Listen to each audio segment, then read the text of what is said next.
digital clock on the bedside table ticked heavily, its glowing red numbers shifting to exactly 2 a.m. Outside, the city of Chicago was entirely swallowed by a brutal summer storm. Relentless rain slammed against the floor-to-ceiling glass windows of the luxury penthouse, creating a steady, rhythmic drumming that did absolutely nothing to calm the chaos inside Aria's mind. She sat on the edge of the plush mattress, her fingers trembling violently as she stared down at a faded, crumpled photograph. It was a picture from a life that felt like a century ago, a picture of her ex-husband, the man who had ruthlessly abandoned her, leaving her to drown in a sea of his unpaid debts and syndicate terror. A single, heavy tear escaped her eye, tracing a wet path down her cheek before dropping onto the glossy paper. But before that tear could even dry, the heavy mahogany front door of the penthouse was kicked open with a violent, echoing crash that shattered the silence of the night. Aria jumped to her feet instantly, her heart leaping straight into her throat as her phone slipped from her hand, clattering uselessly against the hardwood floor. Her breath hitched, freezing in her chest. Standing in the arched doorway, framed by the dim, flickering light of the hallway, was Ethan. He was the undisputed, ruthless kingpin of the city's most feared crime syndicate, and the exact man she was now legally and physically bound to through a cold, calculated one-year marriage contract. But tonight, the calm, terrifyingly poised mafia boss she had grown to fear was completely gone. In his place stood a predator driven by raw, unchecked emotion. His dark hair was completely disheveled, damp from the torrential rain outside and clinging to his forehead. The top 3 buttons of his premium white dress shirt were torn completely open, exposing the rigid, scarred muscles of his chest. His chest rose and fell with heavy, ragged breaths, and his eyes, usually cold, calculating, and unreadable like flint, were heavily bloodshot, burning with a lethal cocktail of strong alcohol and unadulterated rage. In his right hand, he gripped a heavy crystal tumbler, amber scotch sloshing dangerously over the rim. Without breaking his terrifying, laser-focused gaze from her pale face, he flung his arm back and shattered the glass against the nearest marble pillar. The sudden sound of exploding crystal mirrored the explosive tension in the room, sending sharp, glittering shards raining across the floor between them. Aria backed away instinctively, her hands raised slightly in front of her chest as Ethan began closing the distance between them. His steps were heavy, slightly uneven from the sheer amount of alcohol in his system, but each stride carried an undeniable, suffocating weight that made the room feel smaller. The scent of expensive dark leather cologne mixed with the harsh, pungent smell of neat liquor immediately invaded the air, wrapping around Aria like a physical trap. "You're still crying over him?" Ethan's voice vibrated through the empty room. It wasn't his usual smooth, commanding tone that could silence a room of gangsters. It was a deep, guttural growl, thick with intoxication and a dangerous, raw vulnerability that Aria had never witnessed before. "After signing my contract, after stepping into my territory, your pathetic mind is still trapped with that fucking coward?" Aria's heel suddenly hit the rigid baseboard of the wall. She was completely out of room, her spine pressed flat against the cold, unyielding surface. Before she could even think of sliding to the side to escape his path, Ethan slammed both of his massive, scarred hands onto the wall on either side of her head. The heavy impact echoed loudly through the penthouse. He trapped her completely within the tight cage of his arms, his massive, muscular frame looming over her, entirely blocking out the rest of the world. He leaned in so close that she could feel the scorching heat radiating from his skin, his uneven, hot breath fanning across her trembling lips. Her breath froze completely in her lungs. The sheer physical dominance of his stance left her utterly paralyzed. Ethan didn't touch her face, but his burning gaze trailed down to her lips, then slowly slid lower to where the emerald silk of her dress met her collarbone. The anger in his eyes shifted into something much darker, a fierce, primal possessiveness that made Aria's pulse race at a dangerous speed. He reached down, his large, calloused hand gripping her waist with a firm, inescapable hold, pulling her flush against his solid, unyielding chest.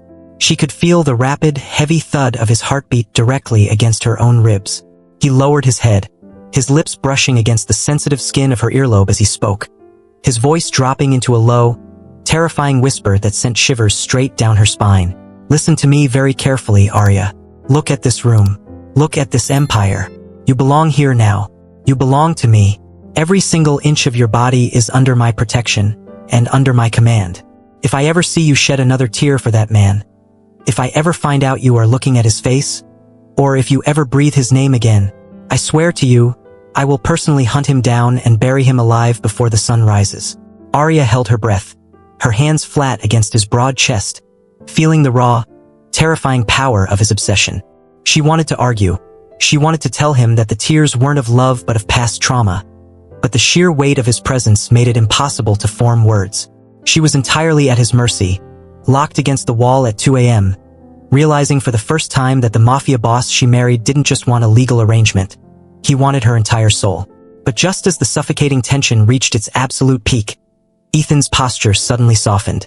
The immense, rigid strength in his arms seemed to evaporate in a split second as the heavy dose of alcohol finally took full control of his nervous system. With a low, exhausted groan, his tight grip on her waist loosened, and his heavy head dropped forward, resting bluntly against her shoulder. His face buried into the curve of her neck, his breathing instantly turning slow, shallow, and heavy. Arya stood frozen for a moment, her heart still hammering like a trapped bird against her ribs. He had completely passed out, his massive weight leaning entirely on her smaller frame. Slowly, carefully, trying her best not to cut herself on the broken glass on the floor, she guided his massive frame down, helping him slide down the wall until he sank heavily onto the hardwood floor right at the foot of her bed. Even completely unconscious, his back remained propped against the wall, his right hand resting loosely near his waistband where his firearm was tucked, and his closed eyes facing directly toward the main entrance of the penthouse. Even in his darkest, most vulnerable state of heavy intoxication, he had instinctively positioned himself as a human shield between her and the rest of the world. The relentless downpour outside showed absolutely no signs of stopping as the bedroom clock slowly ticked its way toward 3 a.m. Arya remained frozen on the edge of the mattress, her breath shallow, her wide eyes staring intensely at the massive, unyielding figure of Ethan slumped heavily against the base of the wall. She slowly slid off the plush mattress, ensuring that the heavy silk of her emerald dress didn't rustle loudly enough to disturb the sleeping giant. She knelt on the cold floor a few feet away from him, her heart still hammering violently against her ribs. She stared intensely at his hands. Those massive, scarred hands that had just pinned her against the wall with enough force to shatter the plaster behind her head.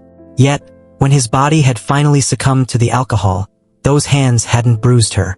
He had simply let go, his terrifying strength evaporating into thin air the exact moment his nervous system gave out. It was then that she noticed a fresh, dark crimson smear running across his right knuckles. A direct injury from when he had recklessly smashed the crystal scotch tumbler against the solid marble pillar. Without thinking, driven by an instinct she couldn't quite explain, Arya quietly walked over to the adjoining master bathroom, gripping a clean, damp cotton cloth. Her hands shook as she stepped back into the dimly lit bedroom, stepping meticulously around the broken glass. She hesitated for a prolonged moment, wondering if touching a sleeping predator would instantly trigger his lethal survival instincts. But the sight of the blood drying on his dark skin made her take the final step forward. Kneeling directly in front of him, she gently, almost breathlessly, lifted his heavy hand. His skin was burning hot, radiating an intense feverish heat. The moment the cool, damp cloth dabs against his torn knuckles, Ethan let out a low, deep, guttural grunt from the back of his throat. Arya froze instantly, her entire body stiffening, ready to spring backward into the shadows if those cold, merciless eyes flew open. But he didn't wake. Instead, his massive, scarred fingers instinctively closed around hers, tightening into an ironclad, fiercely protective grip even in his deep sleep. Before she could react, he pulled her hand inward toward his chest, pinning it flat against the solid, heavily muscled contours beneath his torn, open white shirt. Arya pulled back gently, but his grip was a complete vice, absolute and unyielding, even in a state of complete intoxication. She was forced to remain right there, sitting uncomfortably on the hard floor inches away from him, feeling the heavy, thunderous thud of his Mafia kingpin heart directly beneath her open palm. It was a bizarre, profoundly intense realization. This single man, who controlled the entire city's underworld with nothing more than a subtle nod or a whisper, who had just threatened to violently bury her past alive, was holding her small hand in the dead of night like it was the only anchor keeping his soul tethered to reality. As the grueling hours bled into one another, the chaotic storm outside finally began to thin out, the violent thunder transitioning into a dull, distant hum. The pitch-black night slowly gave way to a cold, pale gray dawn breaking over the foggy Chicago skyline, casting long, sharp shadows across the penthouse. The red glow of the digital bedside clock now read exactly 6:30 a.m. Suddenly, without a single warning sign or a slow shift in movement, Ethan's eyes snapped wide open. There was absolutely no morning grogginess, no typical disorientation of a heavy hangover. His brutal mafia training brought him instantly back into a state of 100 tactical alertness.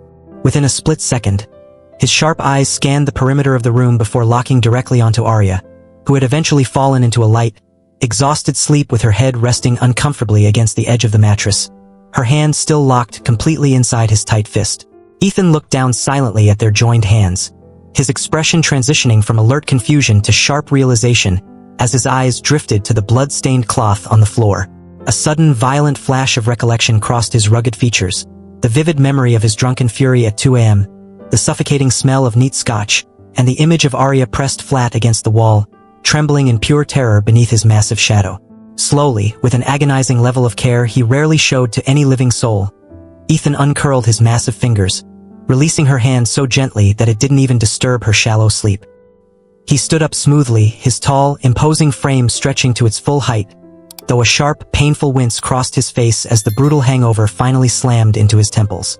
He stood there for a long time, looking down at the shattered crystal shards near the marble pillar. It was a harsh, physical reminder of his complete loss of control. He had broken his number one rule. He had let a liability see his vulnerability. He had let a woman see exactly how deeply her tears for another man could drive him into absolute madness. He walked over to the floor-to-ceiling windows, lighting a cigarette as he stared out at the waking, corrupt city below. His face had completely returned to its classic, unreadable stone mask. The raw, possessive beast from 2 a.m. was now locked away, buried deep beneath the thick armor of the ruthless syndicate boss. But as he turned his head slightly to look back at Arya's fragile, sleeping figure wrapped in the emerald green silk, his jaw clenched tightly. This marriage contract was supposed to be strictly business, a temporary arrangement to secure his territories. But as he looked at the fresh marks on his knuckles and the woman who had cleaned them in the dark, Ethan knew there was no turning back. The contract was a total lie. She wasn't just his temporary asset anymore. She was rapidly becoming his ultimate, inescapable obsession. By 8 a.m., the penthouse was suffocatingly quiet, but the silence carried a new kind of tension. Ethan had already showered and changed into a flawless, tailored charcoal suit, looking every bit the cold, untouchable billionaire mafia kingpin. Arya stood near the kitchen island, clutching a warm mug of coffee, her eyes tracking him as he walked into the living room. The broken glass had been cleared by the staff, but the memory of being slammed against that wall was still fresh in her mind. Ethan stopped a few feet away from her, buckling his expensive watch. He didn't look at her directly, but his voice was deep, gravelly, and commanding. "My men informed me that your ex-husband was spotted tracking your location yesterday afternoon near the financial district. He is desperate, indebted to a rival family, and thinks he can use you as leverage against me." Arya's heart dropped. "Marcus, but he doesn't know about our contract. He thinks I'm hidden." Ethan looked at her, his eyes cold. "Nobody hides from me, Arya, and nobody takes what is mine. What happened at 2 a.m.? My reaction. It wasn't just the liquor. I tolerate no ghosts in my house. If he steps 1 foot into this territory, he breathes his last. Remember my words." Before Arya could respond, Ethan's phone buzzed violently. It was his lead enforcer, Marco. The rival syndicate was moving faster than expected. They had tracked Arya's old financial records and were attempting a corporate ambush on Ethan's front companies to draw him out into the open. Without a second thought, Ethan grabbed his coat, but instead of leaving her behind with the residential guards, he grabbed Arya's wrist. His grip was firm but careful. "You're coming with me to the headquarters. I'm keeping you where I can see you." An hour later, they arrived at the sleek, heavily guarded high-rise of Vanguard Holdings, the massive multi-billion-dollar conglomerate that served as the legitimate, clean front for Ethan's underground operations. The atmosphere inside the upper executive floors was thick with danger. In the private boardroom, Ethan's inner circle was armed and waiting, reviewing digital blueprints of the northern docks. But the real shock came when the secondary security monitors in the room flickered to life, shifting to a live feed of the main lobby. Down below, surrounded by 4 heavily armed undercard thugs from the rival Valetti family, was Marcus, Arya's ex-husband. He was pleading with the desk security, screaming that he had legal rights to see his wife, completely unaware that he was walking straight into a meticulously hidden slaughterhouse. Seeing Marcus's face sent a violent wave of panic and old trauma through Arya. She took a step back, her breathing turning shallow, her fingers gripping the edge of the boardroom table until her nails turned white. Ethan noticed her reaction immediately. His jaw clenched, the thick veins on his neck popping as the exact same primal rage from the previous night resurfaced behind his eyes. The transition was terrifying. He went from a calm, calculating corporate executive back to the savage predator who had smashed the crystal glass in the dark. He turned to Marco, his chief enforcer, and gave a single, low order that carried the absolute weight of a death warrant. Bring him up. Just him. Let the rest wait outside. When the heavy boardroom doors flew open exactly 3 minutes later, Marcus was brutally shoved onto the polished marble floor. He looked completely disheveled, his clothes wrinkled, panting heavily as the suffocating scent of absolute fear rolled off his skin in waves. But the moment his frantic eyes darted around the room and landed on Arya standing near the executive desk in her elegant emerald green silk dress, a sick, desperate, and manipulative grin spread across his face. He scrambled to his feet, smoothing down his jacket as if he still had any drop of authority, and took a step forward. Arya, thank God I found you. You need to come with me right now. These people, you don't understand who they are ruthless criminals. I can fix everything, I just need you to step outside with me. But Marcus never got to finish that sentence. In a display of blinding, lightning-fast brutality that Arya couldn't even track with her eyes, Ethan crossed the room. He didn't say a single word. He simply closed the distance like a shadow, his massive, scarred hand locking around Marcus's throat with an ironclad grip. With a single, explosive surge of physical power, Ethan lifted him completely off his feet and slammed him ruthlessly against the massive floor-to-ceiling glass window overlooking the sheer drop of the Chicago skyline. The reinforced, bulletproof glass groaned and cracked loudly under the intense pressure of the impact. Marcus's eyes went completely wide with paralyzing terror as he felt the glass vibrate behind his spine, looking down at the tiny, ant-like cars driving 30 stories below. His air supply completely cut off by Ethan's rigid forearm pressing deep into his windpipe. Ethan leaned in so incredibly close that their foreheads were almost touching, his eyes burning with the exact same lethal cocktail of raw obsession and unadulterated fury that had consumed him at 2 a.m. His voice dropped into that exact, terrifyingly low, guttural whisper that made every armed enforcer in the boardroom freeze in absolute silence. Listen to me very carefully, you pathetic piece of trash, Ethan hissed, the heat of his breath scorching Marcus's trembling face. The moment you abandoned her to save your own worthless skin months ago, you forfeited your right to breathe. Look at her. Look at this room. She wears my ring. She lives under my roof. She belongs to my empire now. Every single inch of her is under my protection, and under my absolute command. Marcus gasped for air desperately, his hands clawing uselessly at Ethan's massive, unyielding wrists. His face turning a dark shade of purple as tears of pure regret and terror spilled down his cheeks. Ethan didn't loosen his grip even a fraction of an inch. If you even mutter her name in your quietest dream, if you ever try to track her location again, or if you ever look in her direction, I swear to you on my empire, my cleanup crews will dismantle your life piece by piece until there is absolutely nothing left to bury under the concrete. You owe your life to my mercy right now, and my mercy has a very short fuse. Ethan held him suspended against the cracking glass for 10 more agonizing, breathless seconds, letting the absolute, crushing reality of his impending death sink completely into his soul, before tossing him onto the floor like a piece of worthless, discarded garbage. Ethan didn't even look back as Marcus collapsed into a pathetic, sobbing heap on the marble floor. He turned his back to him, smoothly adjusting his tailored cuffs and smoothing down his charcoal suit jacket as if he hadn't just shattered a man's entire world. Marco, Ethan ordered coldly, his voice returning to its calm, business-like baritone. Strip him of every legal asset he has left. Take his passport. Dump his broken body outside the state lines with a permanent exile warning. If he ever crosses back into Chicago territory, execute him on sight. Marco nodded instantly, signaling the heavy guards who grabbed Marcus by his arms, dragging his crying, trembling body out of the boardroom and sealing the heavy mahogany doors behind them. The boardroom cleared out within seconds, the syndicate soldiers slipping out to secure the perimeter, leaving a heavy, suffocating silence in the room that felt infinitely louder than the thunderous storm from the night before. Arya stood completely frozen near the desk, her heart hammering violently against her ribs, her hands shaking. But as she looked at Ethan, the intense emotion swelling in her chest wasn't out of fear for the monster standing in front of her. It was the overwhelming, intoxicating realization that her years of past trauma, anxiety, and running had just been completely, brutally obliterated by a man who was supposed to be nothing more than a temporary name on a legal marriage contract. Ethan slowly turned around, his heavy breathing gradually returning to a steady, rhythmic pace as the primal rage dissipated from his features.